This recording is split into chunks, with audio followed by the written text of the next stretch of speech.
By birth நான் வந்து மீன் பண்ணது இப்ப அந்த எல்ஜிபிடிக்யூவா நம்மளுக்கு ஓகே. என்ன நீங்க கேட்டதுனால அந்த பை பர்த் ஓகே. நான் சொல்றேன். பட் இதுக்கு மெயின் ரீசன் என்ன அப்படின்றத பாத்தீங்கன்னா, ஓகே. ஒண்ணு வந்து too much exposure to social social media. Medias. 2வது ப்ராப்பரான செக்ஸ் எஜுகேஷன் கிடையாது. கிடையாது. இப்ப உங்களுக்கும் எனக்குமே நம்ம எடுத்துப்போம். பியூபர்ட்டி பத்தி நம்மளோட பேரண்ட்ஸ் நம்மளுக்கு என்ன ஒரு எஜுகேஷன் நம்மளுக்கு குடுத்திருப்பாங்க. கண்டிப்பா. ஓகே.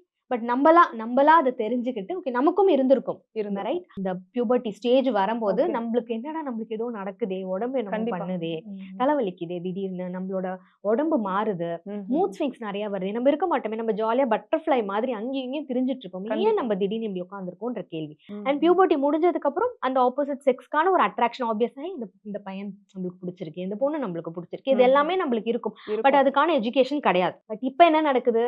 அந்த ப்ரீ டீன் அதாவது 8லேருந்து 13 வயசு சொல்றோம்ல, அப்ப வந்து அவங்களுக்கு அது மாரியான மாற்றங்கள் உடம்புல வரும்போது, if they sea something in இந்த ஓகே. சோசியல் மீடியால ஏதோ பார்க்குறாங்களா, ம். அவங்களுக்கு ஒரு புரிதல் வந்துடுதா, ஓகே. அத மீறி வந்து YouTubeல அவங்க ஏதாவது சர்ச் பண்றாங்க, ம். இதெல்லாமே வந்துருது. அவங்களுக்கு ஏதோ ஒரு அது ப்ராப்பரான இன்புட்டா, இல்ல இது நம்ம பேரண்ட்ஸ் கிட்ட டிஸ்கஸ் பண்ணலாமா, பண்ணக்கூடாதா, அதெல்லாம் எதுவுமே இல்லாம அது ஒரு புரிதல் ஓகே. வந்து ஓகே. அத அவங்க எங்க போய் எக்ஸ்ப்ளோர் பண்ணுவாங்க? அவங்க கிட்ட க்ளோஸா இருக்கிற ஒரு பெர்சன் கிட்ட. ஓகே. அதுதான் பண்ணிட்டு இருக்கிறாங்க அவங்க.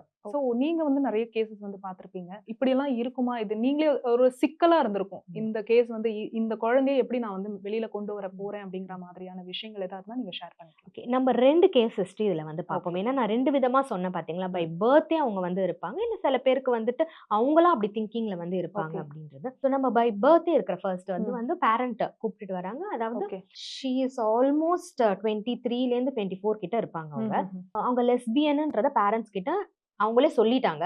ஓகே. அத வந்து பேரண்ட்ஸ் அக்செப்ட் பண்ணிக்கல. அவங்கள வந்து ம். வீட்ல ம். அடிச்சு எல்லாமே இந்த துன்புறுத்தல் எல்லாமே நடந்திருக்கு. ஓகே. ஸோ என்கிட்ட அவங்க கூப்பிட்டுட்டு வரும்போது, ம். இவங்கள எப்படியாவது மாத்திருங்க.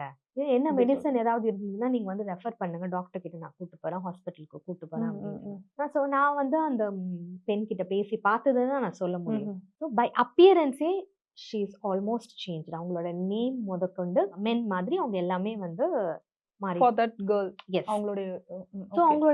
அவங்களுக்கு எப்ப இந்த சேஞ்ச் வந்தது? இது ம். எல்லாமே நான் கேட்கும்போது, அவங்க அரவுண்ட் எனக்கு ஒரு 16 இயர்ஸ் ம்ஹ்ஹ்ம். இருக்கும்போதே எனக்கு ஒரு பெண் பிடிச்சிருந்தது.